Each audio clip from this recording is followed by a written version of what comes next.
for the upcoming movie that everybody is so ready to hate. It is true. Like, I don't think.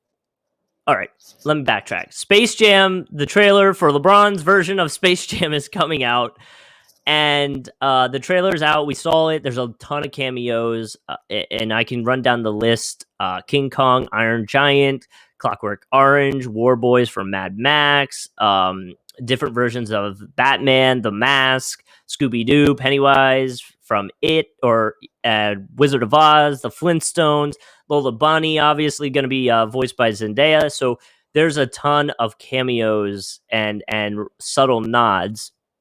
But my point was, I think personally, because this is like an MJ versus LeBron thing, regardless of how the movie is or will be, or even the trailer is, you're going to have people, and most people are going to hate it.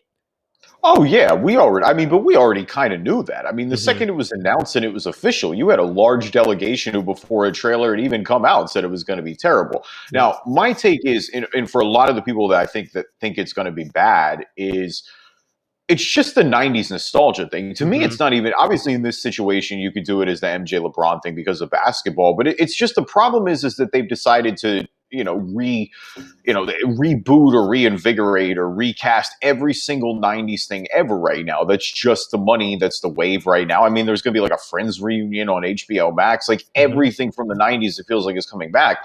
And I guess my problem with that is just, do we have nothing else? Like, do we have to just reboot everything? Can we not just leave certain things as they are, and that they were perfect as they ended? And it just feels like a cheap money grab a lot of the time, because how many of these sequels are actually good? Now, that has nothing to do with Space Jam 2, because I actually I don't know. Like, I feel like Space Jam 2, if I'm going to have an issue with the trailer, is just that, like you said, they put everything in there. It's like, yo, is this just going to be a giant corporate advertisement the whole time?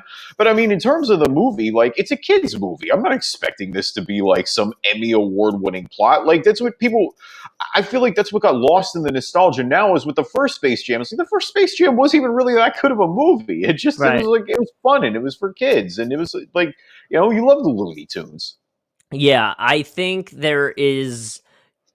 there's a lot of hate on it immediately. I do think you could draw some pretty easy comparisons to Ready Player One if you've seen that movie at all.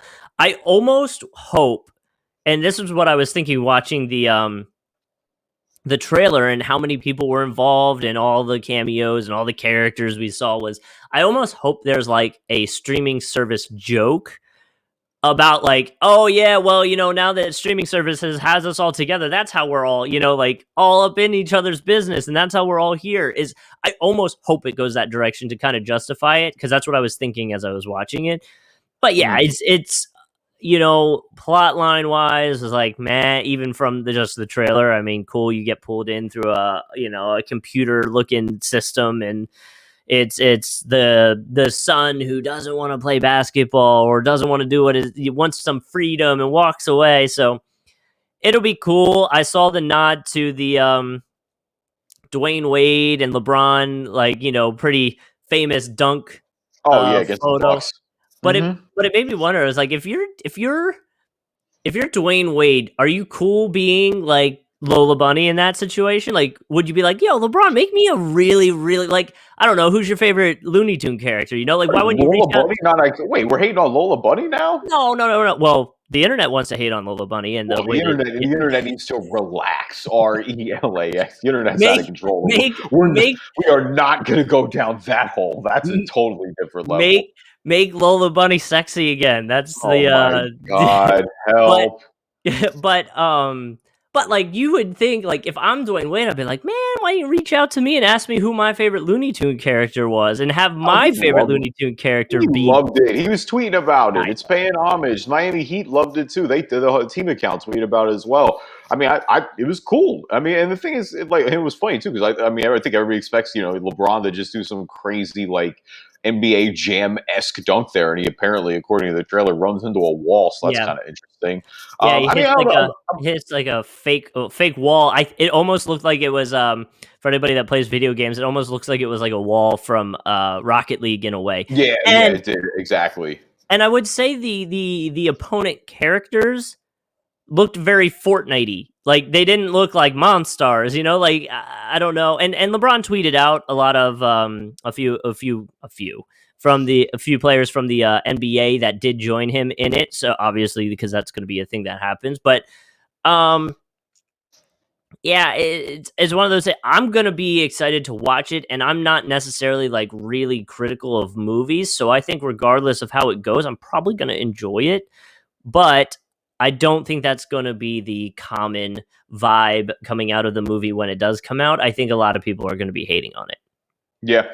I mean, yeah, a couple NBA players going back to that as well. I mean, obviously Dame Lillard, he was talking about Mhm. his role a little bit. Klay Thompson is in this. I believe Chris Paul is in this as well. A couple of NBA or WNBA players as well. Diana Taurasi, among others.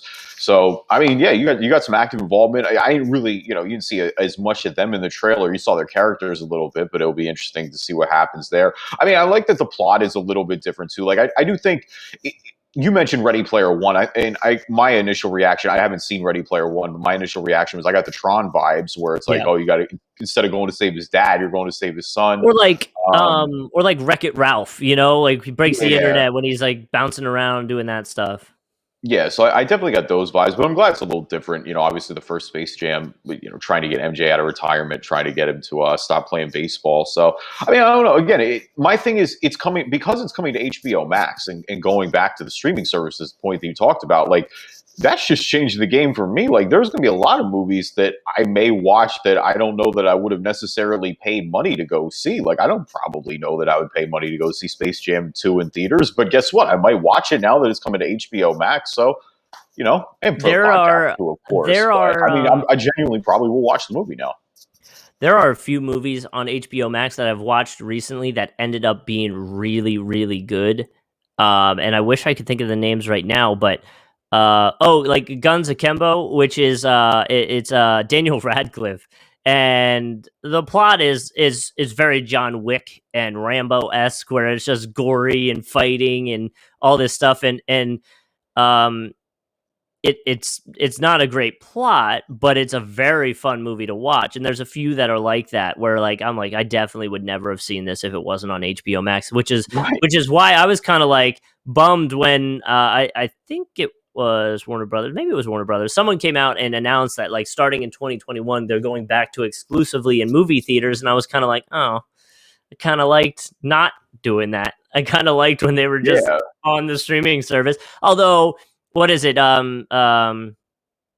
Is it Black Widow is coming to Disney Plus, but you're gonna have to pay like Yeah. 30 extra bucks to see it, which is like, Yeah. all You got right. you At got to that do what they point, I'm did with gonna go to the Mulan. movie theater. Yeah, Yeah. I mean, and that's my thing is I would so with like I get it if you have a family paying the $30 because like if you've got two or three right. kids, You you're going to justify pay it. $30 anyway, and you can see it in your house. So I totally understand that.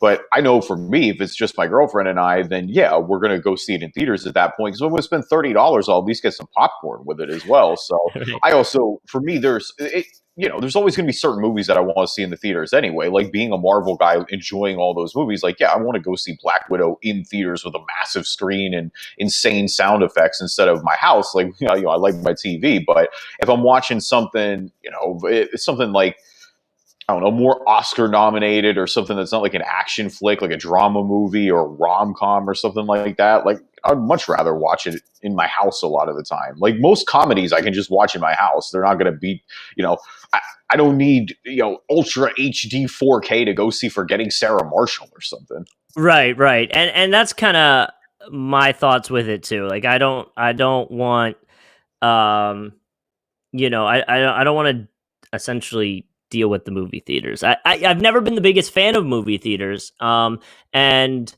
the only time I ever went would be for like Star Wars or really something my fiance would force me to go watch. Like that's the only Yeah. times I go. Oh, for the big movies, right? Like I'm not going to go see Godzilla versus King Kong in the movie theaters, but I put it on TV and fell asleep to it last night because it wasn't the greatest, but also in that context, like I'm not in it for a storyline. I'm in it to see a massive No. ape fight a massive lizard. Like let's Well, just and see that's why I these two wouldn't pay go to at see it. that in theaters. I just want to see them fight. I'll pay for the fight scene. I don't want to It's like see a pay people per pretend to have view. a plot.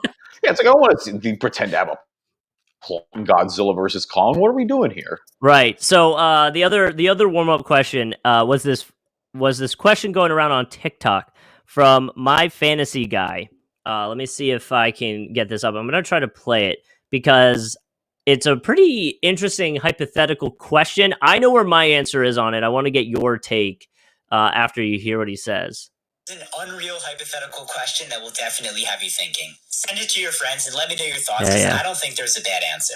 Imagine that Steph Curry, Justin Tucker, and Justin Verlander all exist in a total vacuum. I want to know which scenario, if you had to bet $1 million, is most likely to happen. They don't get tired, and they're the only person in their respective places. Steph has to make 100 straight free throws. Tucker has to make 100 straight 40-yard field goals off a tee. And Verlander has to throw 100 straight strikes in the average size strike zone at any speed he wants. So his question is, which one do you think would be the easiest or most likely to happen? Oh man, this is kind of hard. I mean, I was gonna say Steph is maybe last, but then what? Steph just drilled 100 straight corner threes at practice, and that's a harder shot than the free throw is. Yeah. So, oh man, especially if nobody's there. My initial inclination is to go with Verlander because if it's not at any speed he wants, you could essentially just throw like ephus pitches over the mound. Yeah, but do you just think you could have it do? fall in the strikes? Like if he's gunning fastballs, I think he's last because at that point, like if the speed thing is what kind of brought me around a little bit. Because if he's gunning fastballs, then no, I think that's last because you're just going to slip one time. Like your grip is going to slip, it's going to come out of your hand the wrong way. Like, Kev, I'm going to mute you real quick. You're crackling a little bit. I'm not sure what happened there, but I get what you were saying. The faster the speed of the pitch can kind of mess with the way that it comes off. Essentially, and he could throw that. I just feel like the strike zone's so small compared to the options that Tucker or Curry might have. I don't know why I feel like it's different. I think Justin Tucker's one. Like Justin Tucker, I feel like is drilling 40-yard field goals with nobody there and with the elements not being a factor. Like I'm pretty confident that he could drill. Like it's not like these are like once it starts backing up to 50 and plus, honestly, then of course I think it goes without saying. But I mean, these guys drill 60 plus in practice a lot of the time. Justin Tucker is obviously one of the better kickers recently in the NFL. I mean, I'm assuming that all these guys are in their prime. I feel like with no weather and with no fans that he's drilling 100 straight field goals pretty convincingly. And then I go free throws, and then I guess I go Verlander, unless Verlander's just throwing ephus pitches. And if that's the case, I don't know. Maybe he sneaks in at one. Yeah, I think when we talked about this the other day, I really think it's Curry with the free throws. To me, that's something that's just so like common for a basketball player to make, especially Steph Curry. So I just feel like 100 straight free throws really for Curry wouldn't be that hard, where 40 yards, that's still a decent kick. You know what I mean? Like that is a good kick. And yes, Tucker's the best, but 100 in a row, and I get it, they don't get tired. That's the whole part of this thing. But like that's a lot of room for error. And then I feel the same sort of similar situation for Verlander is like, how are we picking these pitches? How is there an ump sitting right there? Because then it's subjective, and I need to know the ump that's calling those strikes. So I feel like the strike zone's so fluid, and you don't necessarily like you have an idea, obviously, but like it could just be a little odd. So I feel like Curry's the one that's the more likely one to be like cut and dry. He's gonna hit 100, and then we're gonna walk out of this place. I mean, Steph is the only one of these three who is the best of all time at the skill that he's doing. Like, Steph is undoubtedly the best shooter of all time, in my opinion, in the NBA, where I don't think Verlander's the best pitcher ever. I don't think Justin Tucker's the best kicker ever. And so to that point, that's just, to me, an additional point for Steph, a little bit, more reason to pick him. I would have maybe had Steph close to just because you think one would rim out. But when he drilled all those corner threes, it was kind of like, okay, maybe not. Like, especially with nobody there and in the gym. I mean, Jose Calderon knocked down 97.2%, I believe, of free throws for an entire NBA season. So I do agree with you, too. Like, once you get into a rhythm, shooters especially, it just starts, the basket looks a whole lot bigger than it does to the rest of us. Yeah, so that's why I think Curry is the way to go for this one. It's a fun question though. You can find it on TikTok. Check out the My Fantasy guy and jump in too. You can duet if you feel inclined and have your own TikTok account. Yeah, it doesn't involve a dance or anything either. How about that? Welcome everybody to the Driving Dish NBA podcast. My name is Kevin Rafuse. Joining me as always, my co-host Justin Kuzart. One of the best games I've seen in a long time. Whoever said that is right, 100%, because it is, and we're going to talk about Gonzaga UCLA later. I love the pros so much more than college basketball, but oh my god, when Jalen Suggs hit that shot, like I gasped, like it was my team that was going to the championship. Mm-hmm. I mean, already I don't want to get too hot. Well, I'll save that for the March Madness discussion, I guess. But I do think that's an all-time shot right away. It's one of the best ever, if not the best ever. I have no idea who sent this tweet though. It was LeBron James. My comment back to that would be though, if it was a bank shot, and I know that's Who just cares? I know it's just the optics of it, but I really just wanted it to be a clean swish through, and like it would have felt so much more like justified. You know, like it was an awesome shot. Don't get me wrong. I was just like, oh, it was a bank shot. Just reminds me of that Paul Pierce interview, which we didn't even mention Paul Pierce, but wow, Paul Pierce had himself a weekend too. That y'all can search for that on Twitter. I wouldn't do it at work probably, but Maybe make sure your significant other's not around when you look that one up. I just did Monica make it? That was my big question. Is Paul Pierce was really concerned if Monica was going to make it or not. She could have made some money apparently. So It is. The memes are great. Like, what is that ESPN Vogue all going to be like? Yeah, it was. I'm sure it's not going to go over well when he has to talk to his employers. How I feel like. I know I wouldn't have a job if I did that. No, we are not Paul Pierce, but yeah, what a weekend for the truth. Leave us a review on iTunes, good or bad. We will read them on the podcast. If you are not an Apple user, Amazon Music, Google Play Store, Spotify, Spreaker, TuneIn, Player FM, anywhere you can find a podcast, you can find us. Yep, and be sure to check out the new YouTube page, Drive and Dish NBA Podcast on YouTube. There's only one video because we're making our move over from lineups. The guys were so nice to host us, but we are moving on. And so if you want to find the new videos, you can subscribe there. Just search Drive and Dish NBA Podcast on YouTube. And now a word from our sponsors. So the Golden State Warriors going through a bit of a rut. I think you could say, maybe not even a bit. It's a pretty big rut. They were down 60 points, Justin. 60 points. Yeah, in an NBA game. Probably one of the more humiliating losses in franchise history. I think a lot of Warrior fans might agree on that. And the Raptors, the team that did it on them, coming off losing 13 of their last 14 games. At one point, Golden State trailed by as many as 61 points in the second half. It is worth mentioning Steph Curry and Draymond Green were not in the game. It is the largest win in franchise history. Also for the Raptors, also ties the third largest win by a team, at least 10 games below 500 in the NBA, because we can make stats work for us like that. The Golden State Warriors became the fourth team in the past 25 seasons to trail by at least 60 points in a game. This definitely seems like it's more than just like a, hey, we don't have Klay Thompson thing. James Wiseman's struggling a little bit since the All-Star game. He is a plus minus -10 in the month of March. Kendrick Perkins is starting to question Steve Kerr's coaching abilities, saying that when the stars aren't in, he can't even coach himself in the game, losing by 53 points in this case.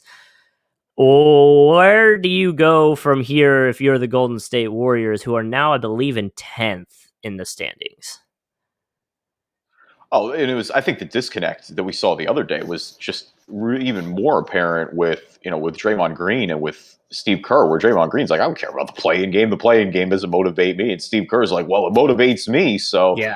I mean, this is obviously a massive this season. And I mean, really since, honestly, the 2019 finals, but this season especially, it's just been, I mean, we're on season 8 of this podcast right now. Our first full season, season 2, where we covered the whole season, was when the Warriors won the title in 2015 with Stephen, Clay, and Dre. I mean, they've been great as long as essentially we've done the show. And I mean, shout out to Golden State of my number one, because I love this headline. The Warriors' fourth quarter comeback falls 53 points short. So I did get a good laugh out of that the other day. And the NBA's had a couple of these games recently where these just have been these massive blow. I mean, the Knicks won by like 40 points or something last night against the Mavericks, or against Detroit, against Detroit. Just totally slaughtering some of these teams. And I think that there's a greater point to be talked about there. But the Warriors are just, to me, it's all about the youth and just seeing what you got there. I know they've made it a priority to play James Wiseman, because that was one of my questions really at the beginning of the year. Is it's like, why are you not playing your number 2 overall pick, especially if you're not going to win the finals this year? I think for better or for worse, regardless of Wiseman and his struggles, you just got to let him work through it. You got to let him get this experience. Like I said, you're going nowhere fast this year. See what young talent you got, but I think any hopes of a just instant return to the finals, like Klay Thompson coming back, and as long as you have Steph Curry on the roster, can make it, more feasible sooner than later that you can be good again. But, you can't really count on Draymond Green at this point to carry the offensive load at all, which I think, as great of a defender as he is. And I think Draymond Green is one of the best defenders we've seen in the modern era. But his flaws become a lot more obvious when teams aren't really guarding him at this point. Like, he's just so unreliable offensively that, you're kind of playing 4-on-5 on that end. It's going to take a little bit more than just everybody being healthy for this team to get back to the finals. Well, and that, that part of the argument, like you were saying with the 4-on-5, that almost takes us back for a not great comparison, but it's a huge debate we've had on this podcast, for years and years and years, was Andre Robertson for the Thunder. It was the same thing. I'm so glad you brought it back to that. I'm so glad you brought, because I was thinking it the whole time, and I'm like, I didn't want to go back to that, but I was like, I'm glad that we still have that. But it really is one of the debates that we've had, and there's times where I go back and forth on it. I'm pretty sure with that debate, I was on the he's one of the best defenders. Like, you got to have him out there. He's going to lock people down. Of course you need that. But then you look at the Golden State Warriors and it's like, man, it just doesn't work. Like, it can't work. Like, you can't do that. It doesn't work like that. And then obviously, there's the experience. There's a lot of things that have happened in between those arguments that I've had in my head. And one of it being, the 76ers and seeing Ben Simmons not being willing to shoot, which for a while was causing a lot of problems with the Sixers, because it was like, oh my God, like, they're just literally letting him stand by the 3-point line. It's like, you got to do something. So, there's a lot of examples of it working and not working. And so with that, yes, it's not, I guess the thing with the Warriors is now they know it's not hey, once Clay's back, we're going to be in the top 2, top 3 teams in the West. Like, I don't think that's where they're going to be. There's a lot of looking inside and figuring out where they want to go. Now, the James Wiseman stuff, I know you mentioned hey, play him and do that stuff. And I agree with that now. But I think at the beginning of the season, there was the thought process of okay, the Warriors are going to be competitive. They're going to compete. They're going to be going for, say a fourth, maybe a third. I don't know where we thought they were going to be. We'd have to go back and check those episodes. But I know I definitely thought they were going to be in the higher part of the playoffs. And obviously I was wrong. But if you're 2 weeks into the season and your expectations are being a fourth, maybe a third seed in the West, depending on how it shakes out, and Wiseman's not showing that he can handle being a starter on the court at that point, then it's like, okay, well, we're making a run for it. We're going to work on developing you. It's just going to take a little bit longer.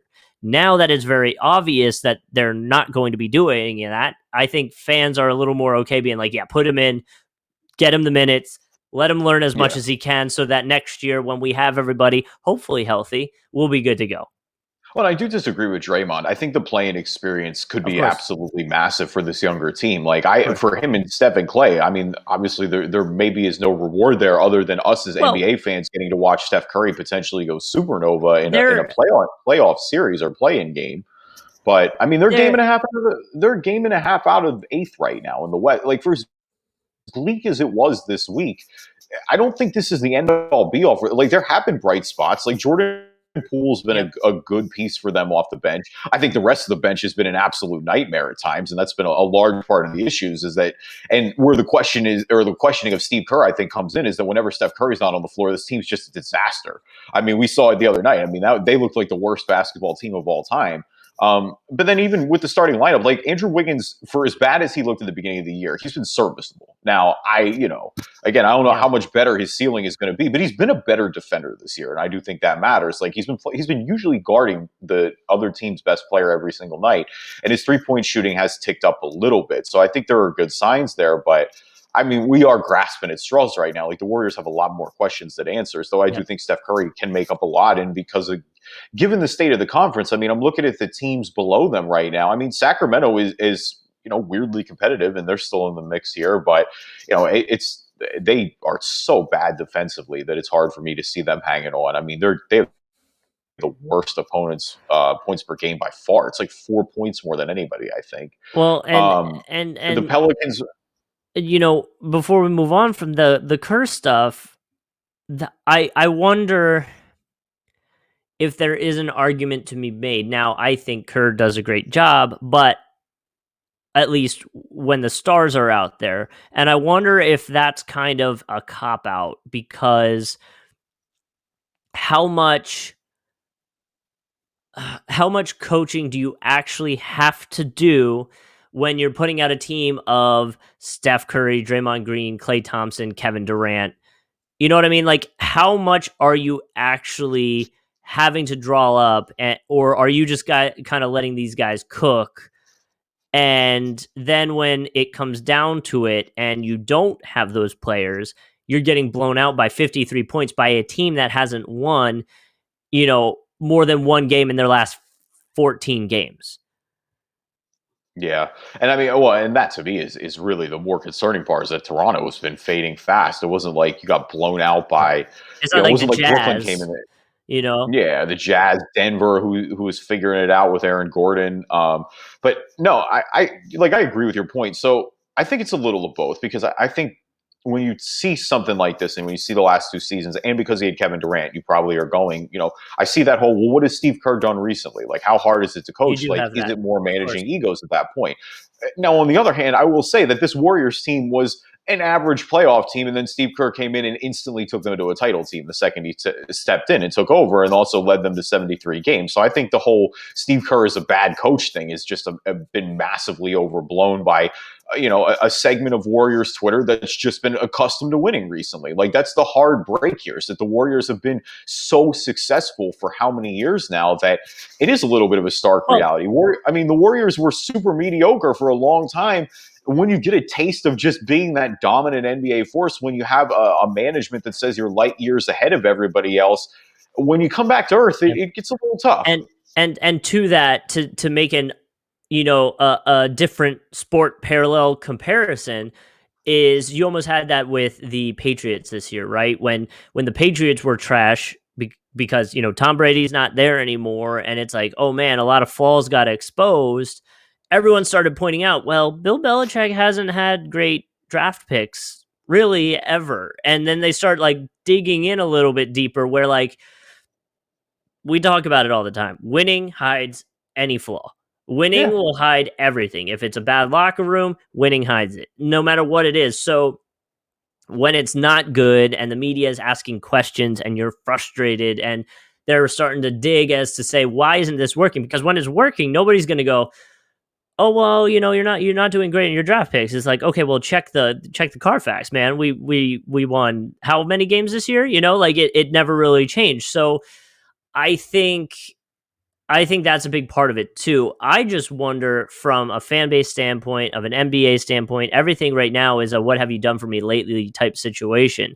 I wonder how much leeway he does have. If say 2-3 years from now they're still kind of struggling and maybe making the 8th seed and not fully showing what they've got. Like, I wonder when there is a turn on Kerr, or if there would be a turn on Kerr. I also say too, with Draymond's comment about the playing game, I get what he was saying, because like you have to play this intense game just to get to be the 8 seed to go up against a 1 seed. So you're most likely just going to get wrecked anyway.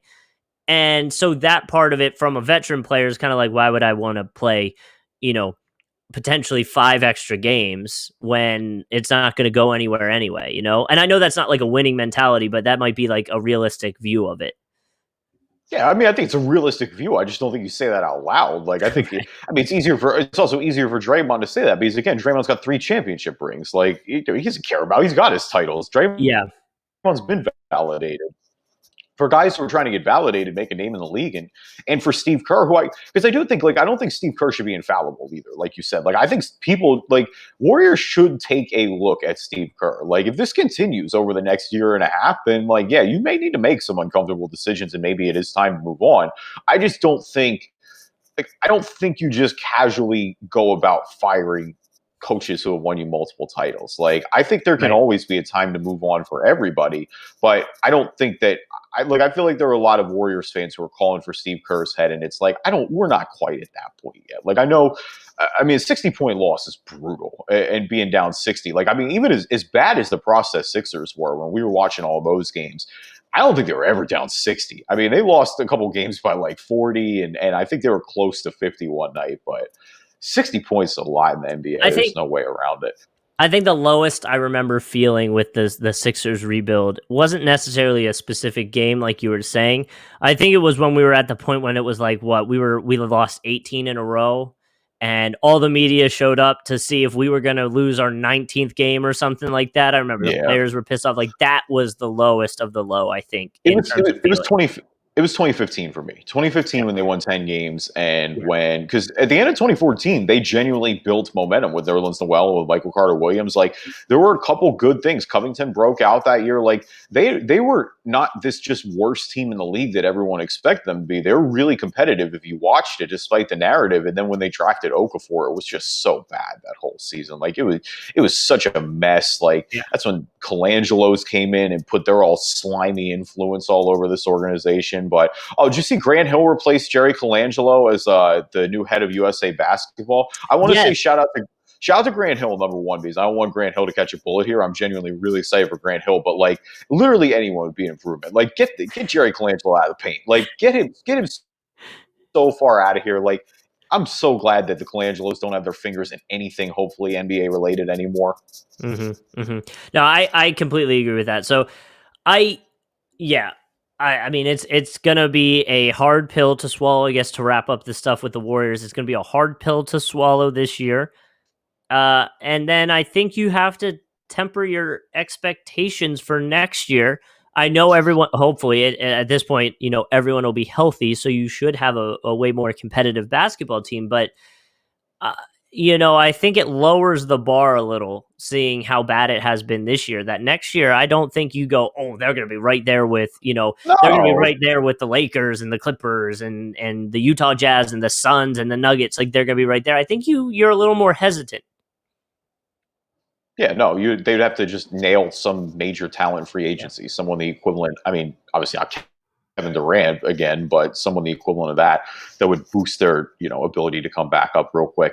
All right, who's balling, who's falling? Our NBA version of the stock market. We always like to start with the good before the bad. So balling for me this week is the Utah Jazz for not one, not two, but 3 different reasons. Number one being that they won 9 straight and remain at first of the Western Conference. So I feel like that should be the main point of everything when we're winning. Number 2 last night against the Magic, breaking the NBA record for number of 3-pointers in a half. They hit 18 3-pointers in the first half against the Magic. It was another one of these blowout games. I think they were up by like 45 or 50 points at some point. Again, we talk about Orlando. Orlando's roster is bleak right now. Mm-hmm. But still, that's crazy. They actually knocked off the Warriors record with that.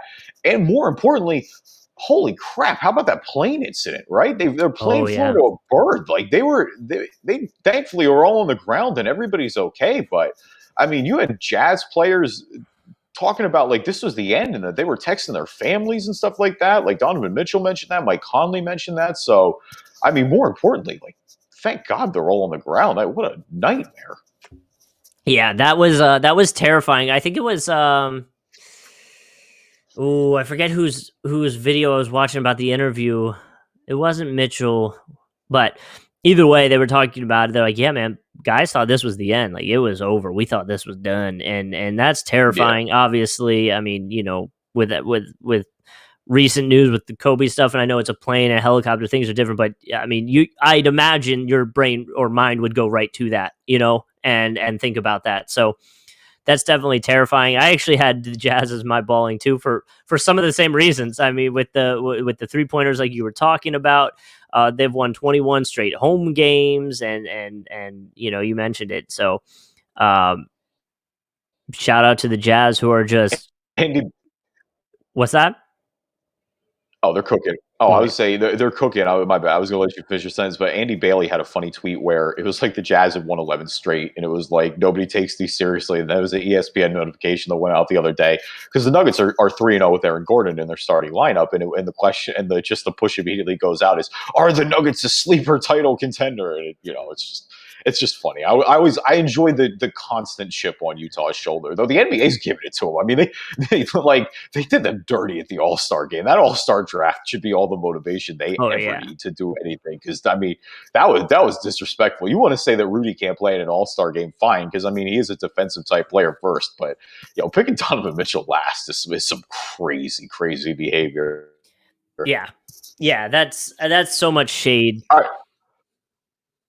Yeah, it's just oh man, it was so much. All right, falling for me this week, I have the NBA's fining Kevin Durant. The NBA fined Kevin Durant 50 grand, and this all goes back to Michael Rappaport, who was an actor and an internet Mm, antagonist, posted these DMs that he had with Kevin Durant, where Kevin Durant was let's just say using some colorful language we're not going to mm-hmm. use on this podcast today. But Kevin Durant was really just laying into this dude. I mean, just utterly destroying him. All sorts of remotely offensive and disrespectful terms that probably shouldn't get said, and that I don't think Kevin Durant. I mean, Kevin Durant came out afterwards and was like, "Look, I don't want people to hear me talk like that." Like, and I understand that because I do think that was Well, that's why he DM'd them.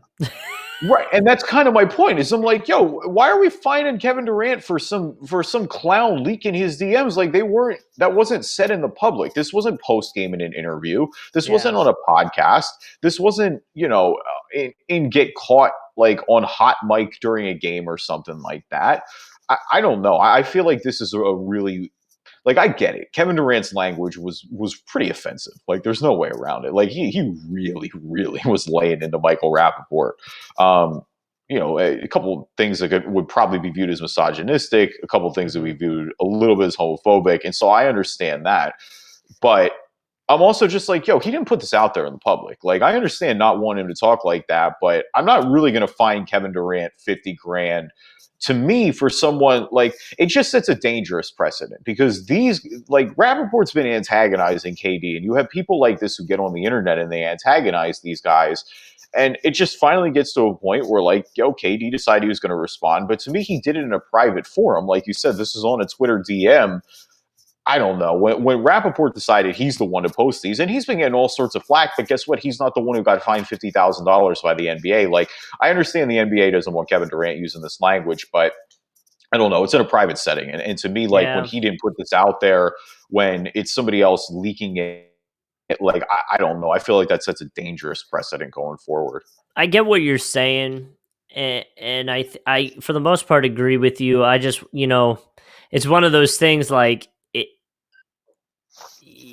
if I had done something similar, I'm pretty sure our work would probably do the same kind of thing, or just terminate me. Because that's another way that work But in I wouldn't agree general. with that either, though. That's Yeah, my thing is I right. would agree with that. You didn't But do it in public. But my point is like no matter where you are or what you're doing, you represent your employer in a way, specifically for our industry and the NBA. So like that's a big part of it too. And I get it.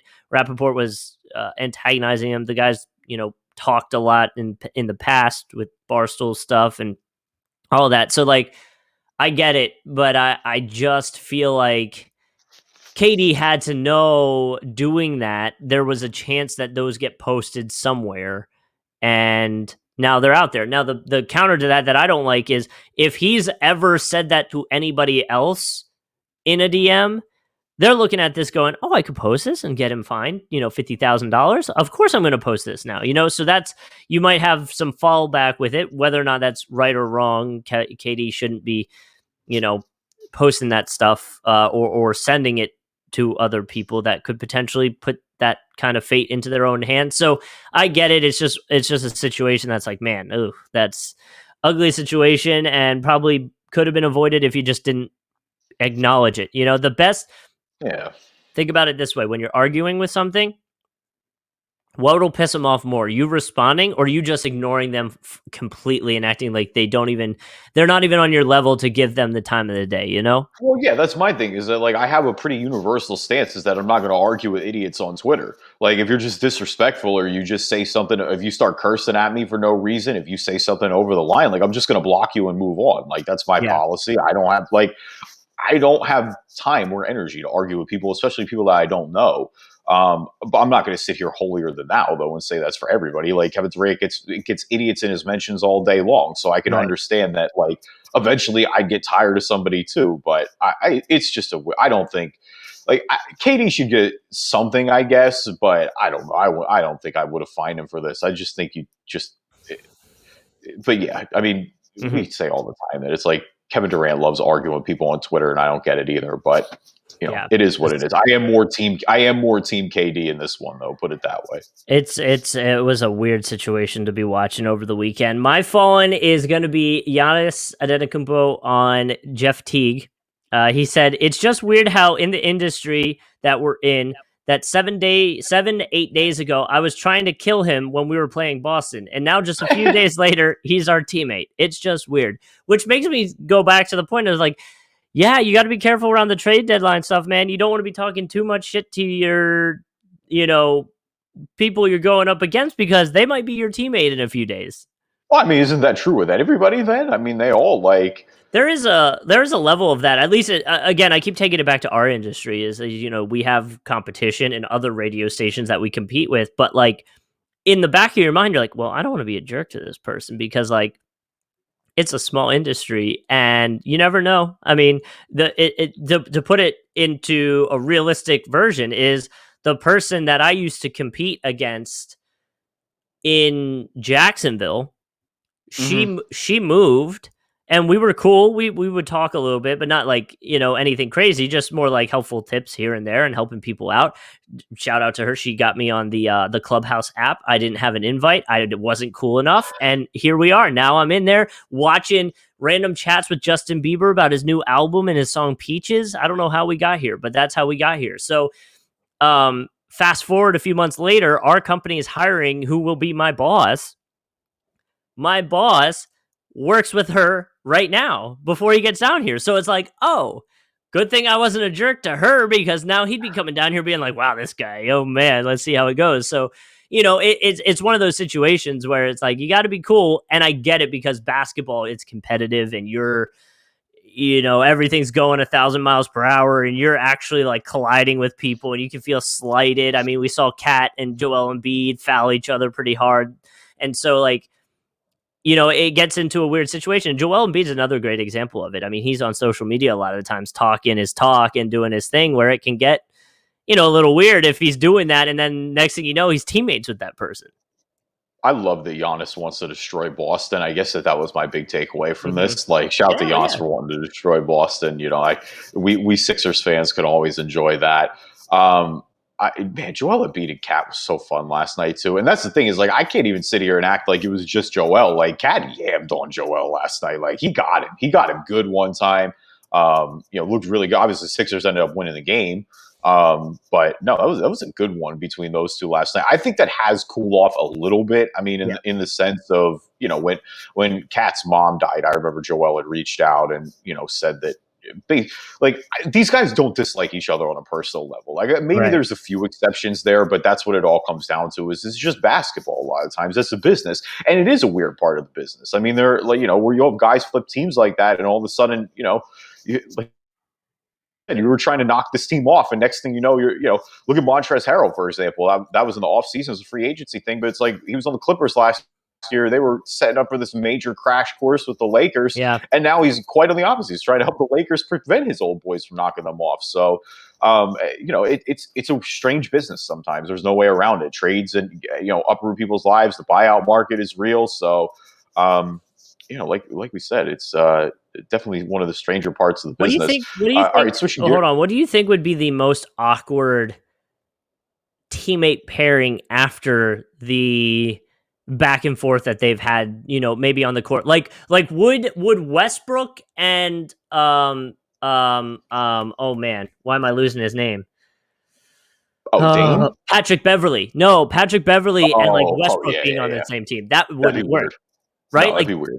Like you couldn't do it. Like I'm pretty sure front offices would be like, no, we can't. This is not going to work. I mean, I don't know though. Let's say that because I didn't think LeBron and Rondo would ever work, and they won a title together.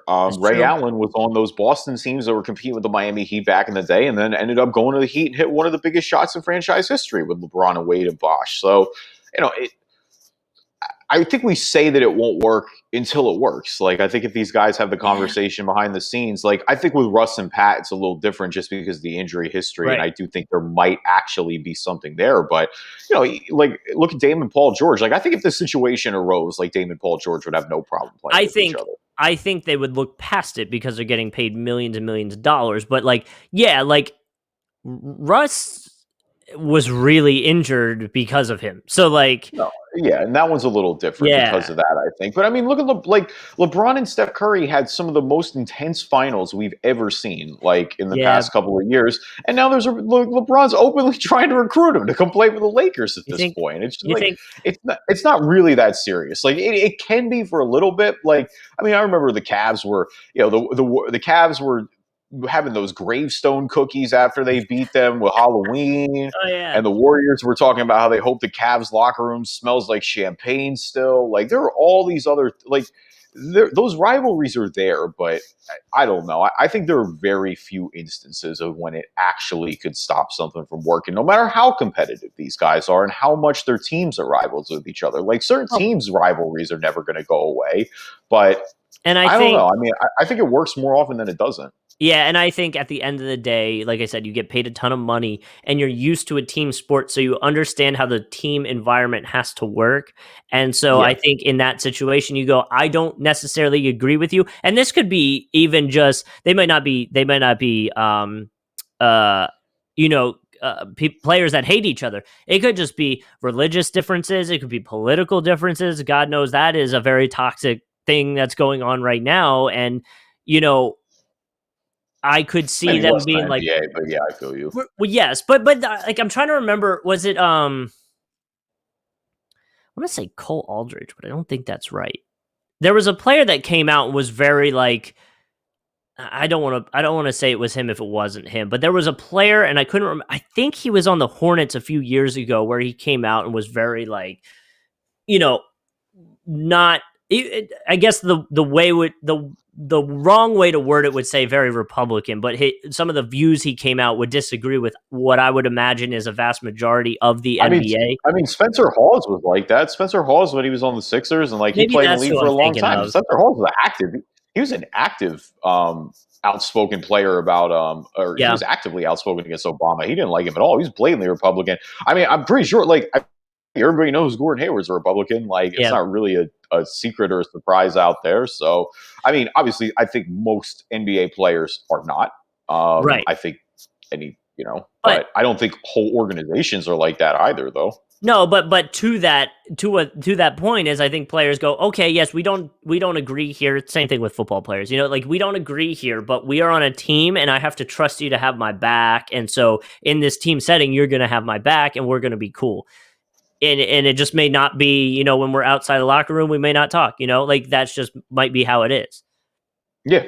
Yeah. No, it's all about any business and organization and any job that you're going to have is there's just always going to be somebody you may not agree with. To me, it's just all about how you handle yourself and, how you conduct yourself in certain, situations and what you believe in, yada, yada, yada. We don't need to go down that hole. All right. March Madness moving on is going on again. This is not a college basketball podcast, but I got to be honest. I feel like we had to talk it after that crazy Gonzaga UCLA game. Because it has been peak madness this year, just in terms of the traditional powerhouses aren't in it. Duke and Kentucky aren't in it. I think that's the first time since the 50s that's happened. We've got our final, which it is ironic that the final is set up as who really has been the two best teams this year. Quite different paths to get there. Baylor just absolutely blew the University of Houston out of the water. I think they beat them by like 25 points.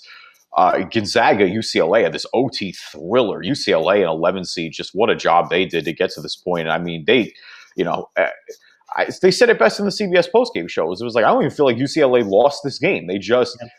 They ran out of time. They stopped the possessions. Like, this was going so back and forth. But I mean, it comes back to the NBA, honestly, because Jalen Suggs, who is likely going to be a top 3 pick in this upcoming draft, Gonzaga, with the chance to have a national championship, cap this perfect season for Gonzaga.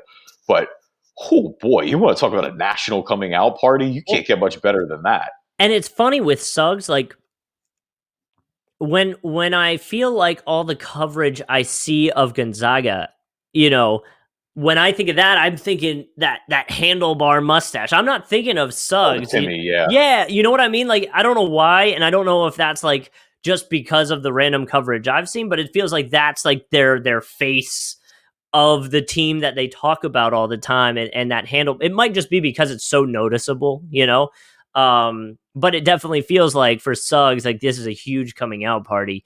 I've seen a few, we were talking about, some players that we think might have made a name for themselves during the March Madness and made their draft stock rise. Obviously Suggs is up there, but he's already pretty high up there. But I did see some articles talking about how there should be some consideration of Suggs going over Cunningham. And I mean, again, I'm not in a position or really ever felt comfortable like grading drafted players, and I kind of just go off what the articles are saying and who they think is going to be good and bad and fit and not fit. And that's a big part where we talk about it, is like, do you fit with this team? How does it work and stuff like that? But Suggs definitely is helping himself immensely. And then of course he goes out and says he wanted to jump on a table because of D Wade, and D Wade's tweeting back to him. So that was a cool interaction. We talking about Kobe and that. Yeah, he said Kobe as well. And I mean, you mentioned, of course, and shout out to Isaiah Thomas, by the way, who signed with the Pelicans as well. He's wearing 24 in honor of Kobe. Just made me think of that randomly. He's on 10-day with the Pels. But no, I mean, it was, well, especially too because they're tweeting each other. So I just hate the hot take comparisons right away. Like, Jalen Suggs was going to be a number 3 pick at least. Like, I don't think he's going any lower than top 5. So I think people are all like, yes, it's his coming out party for sure, and I think his national stage is a lot higher. But I mean, come on, Cade Cunningham would have been number 1 in last year's draft. Like, we don't need to constantly compare these guys. Like, I think Jalen Suggs is going to be a really good NBA pro, I think, for a long time. So is Cade Cunningham. I personally think Cade Cunningham is one of these can't miss number 1 picks, so I think should be going number 1. And I think if you get the number 1 pick, whether you're Detroit, whether you're Minnesota, whether you're Cleveland, Orlando, whoever down the line, and all these teams at the bottom, Houston, then I think you take Cade Cunningham and don't look back. But I just hate I hate the instant comparisons right after this kid's biggest moment. Like, talk about that. Like, they're going into the championship. To me, I mean, forget the shot. I mean, to me, the shot is already a top 3 shot in college basketball history. Like, I think you've got that. You've got the Leitner shot. And then you have, to me, number 1 is the Chris Jenkins shot a few years ago with Nova. I mean, to hit the game winner to win the championship. Yeah. I mean, you don't get higher stakes than that, especially in as good of a game as it was against North Carolina. I mean, that's just an instant classic game right there as well. But I mean, I just audibly gasped when he had that sequence where he blocked Riley, the UCLA center. So mind you, like, he's a point guard blocking the center, stuffed him at the rim. Then to be able to recover that ball, get out in transition, and fire that pass the way he did it to me, like that bulletproof, like that full court bounce pass through 2 defenders, like that's one of the most impressive college basketball sequences you'll ever see. Yeah. That looks like a kid who's ready to play NBA basketball.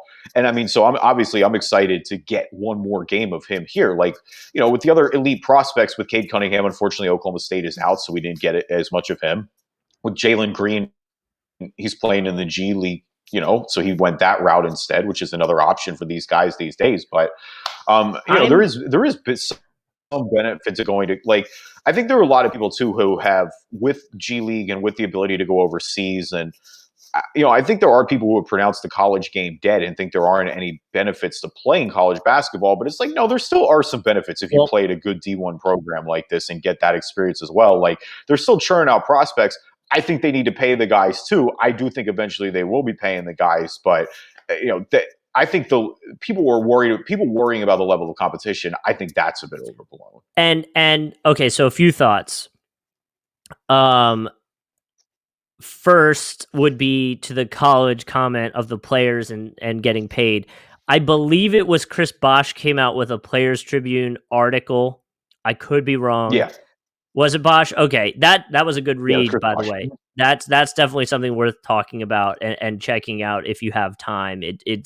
He's kind of just talking about his college experience a little bit and how he had pretty much no money to his name. So definitely a read if you haven't seen it, go check it out. I think Suggs is a perfect example and an argument for the basketball or a college basketball route in terms of your path to the NBA because of how much his stock will be rising and an argument that he'll have this entire lead up to the draft when it happens because there's going to be so much tape on him. Where going to the G League, yeah, there's going to be tape, but you don't have these highlights like game winners like that. Like if you hit a game winner in G League, cool. Like we're probably not going to talk about it or see it. And so I think there will be a cool argument next year or when they're all in the NBA to look at how long it takes for them to, quote unquote, develop. If we get into the game and Green hits the ground running, looks like no problem getting up to speed with all the players, well, then there's a nod towards the G League. But if he's out there and he has some growing pains, and so does Suggs, and so does Cunningham, and they all kind of progress at the same time, it's like, okay, well, that's not going to be a good argument for the G League in that point because Suggs was out there getting a ton of ESPN highlights and all the hype from March Madness, and everybody in the entire country was or world that's basketball fans were watching and seeing him play and potentially winning the whole thing and going undefeated this season. Yeah. I mean, I think that will slowly change a little bit as the G League route gets a little more legitimacy. Like, I mean, we talk all the time. Prospects, if you're an elite NBA talent that's going to go between 1 and 5, they're going to find you. It doesn't matter where you are. It doesn't matter if you were playing in Yaoundé, Cameroon, like Joel Embiid, whether you're playing in Slovenia, like Luka Doncic, whether you went down to play in Australia, like LaMelo Ball did. Like, they will find you. The game is global at this point.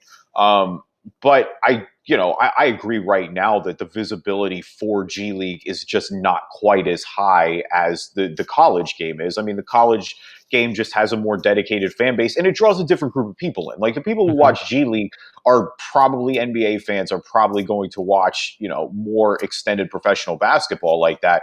Like, the college, it's a little different when you went to that school or you're in that area. Like there are just some parts of the country that are bigger college basketball area. Like, look at North Carolina. Like college basketball rules North Carolina with Duke and UNC and even NC State to an extent as well.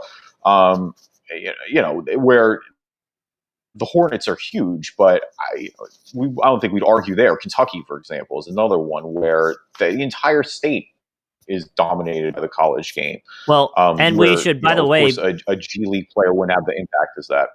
By the way, before we move further, I know you mentioned UNC a few times. I mean, we should say Roy Williams' retirement. That's a pretty big news topic in the basketball world, at least. And so, shout out to him and just phenomenal career. Was it Danny Green of the Sixers that was talking about? I think he talked about the retirement. In a press conference after a Sixers game, was just like, he knows how much he means to me, taught me how to be a man, so much more than just like a basketball player. Like he was, he was a great coach. So Roy Williams retiring, I think 70 years old, if I'm not mistaken.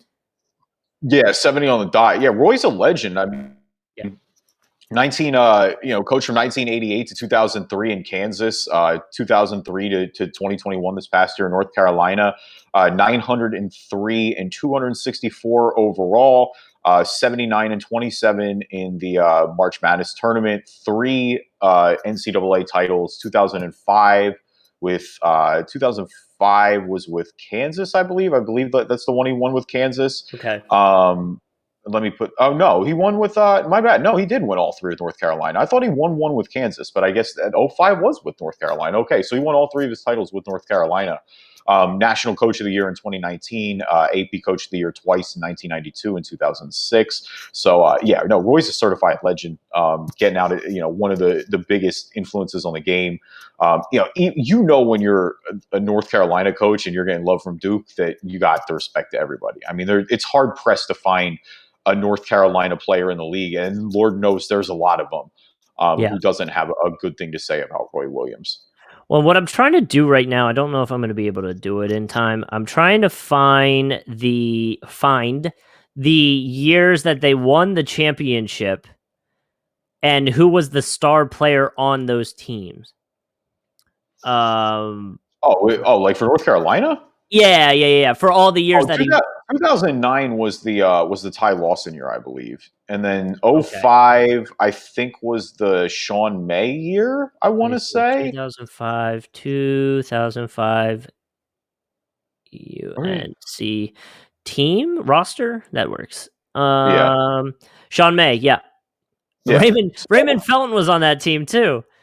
Raymond Felton was really good. He got drafted high. Sean May was the guy. I mean, obviously, he never quite panned out in the pros like that. Yeah. But Sean May was that dude in college. The UNC 2017 squad, the most recent one, Cameron Johnson was on that roster. Theo Pinson's on that roster. He was in the G League and he's on Brooklyn now.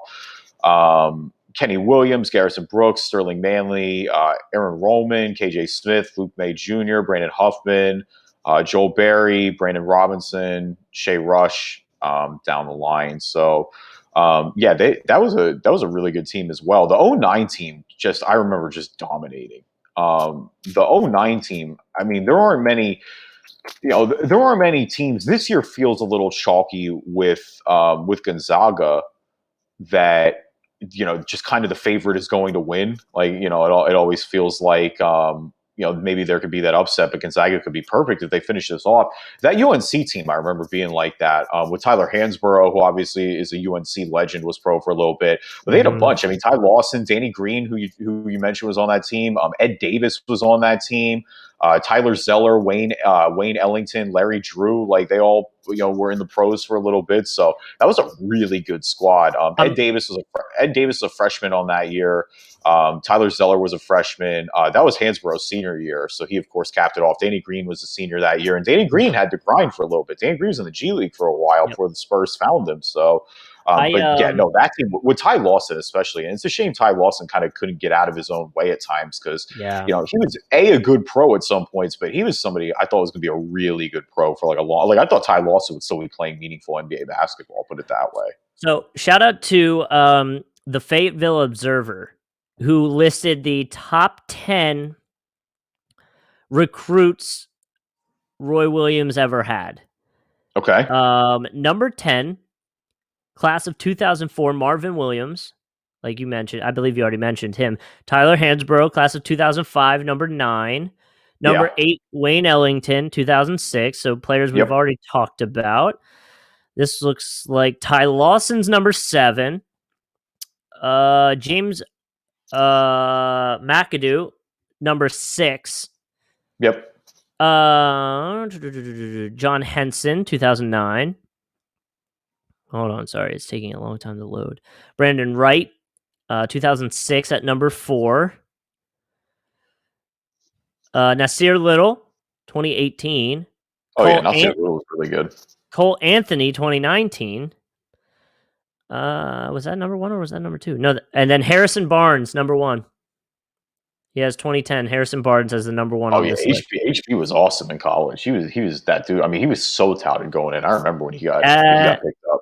Averaged, yeah, and UNC accolades for Harrison Barnes: 16.3 points, 5.5 rebounds, and 75 career games. He won ACC Rookie of the Year, two-time All ACC, two-time All ACC tournament, NCAA tournament All Region team, number 7 overall pick in the 2012 NBA draft.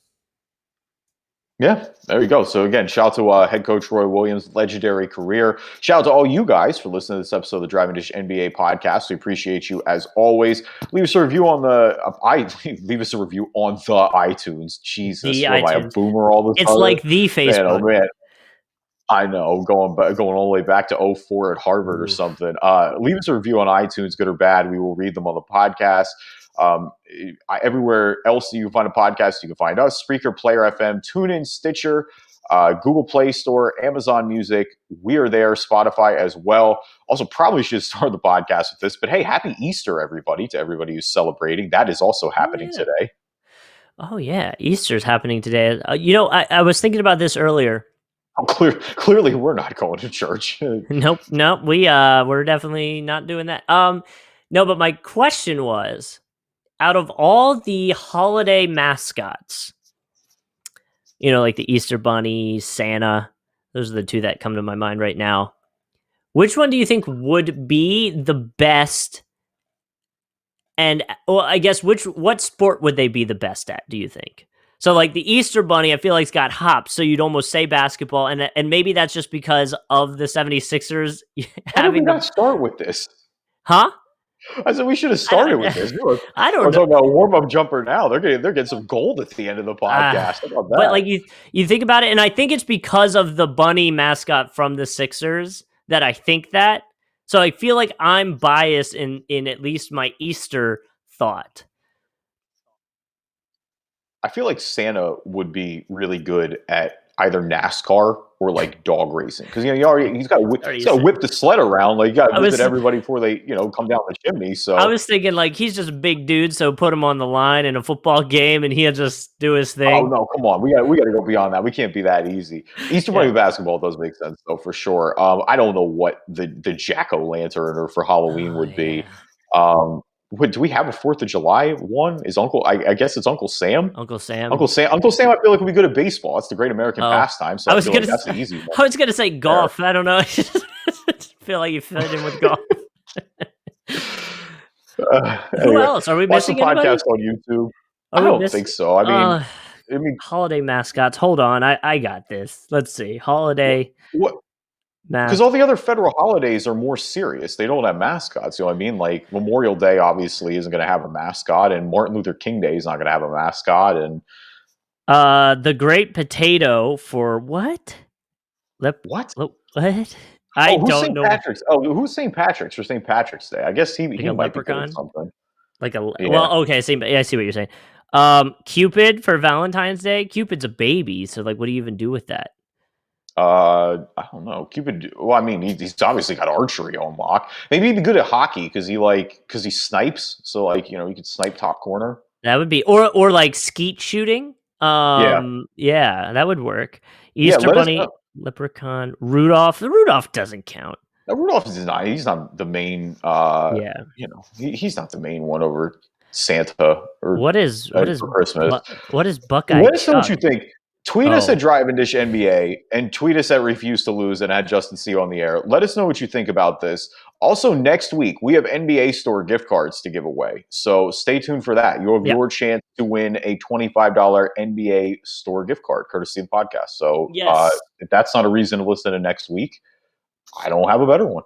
Yeah, we'll more details to come, and obviously find us on YouTube, our new YouTube page. We need subscribers. I think we only have 2, so the 2 subscribers might be. I don't think I've subscribed. I think the owner on the page, but I don't know if I've subscribed.